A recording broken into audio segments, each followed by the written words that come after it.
حسی انسان دوستی ما یعنی محبت انسان پرورانه ما کاهش یافته است. عشق ما در چی؟ عشق ما در پول، عشق ما در ماشین، عشق ما در خانه و وی کردن. مهر و محبت انسانی نیست. اکا و دادری و اپا و خواهری پس شده ایستاده است. حتی فرزند پدری هم کاسته شده ایستاده است. یک شاد بدن در کار، یک بریدن نان خاک باشد آبی خنک، چهره کشاد داشتن ما در کار.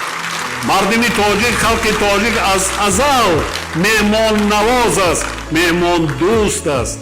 زندگی مای شما در هیچ زمان، در هیچ حالت، هیچ وقت روح افتاده نشوید. نگوید که اون کس دارد من ندارم. حسد نبرید. صحت سلامت باشید. همه چیز به خدای تعالی میرسانتونه. زحمت کشید، محنت کنید، همه چیز میرسانه. همه چیز میرسانه.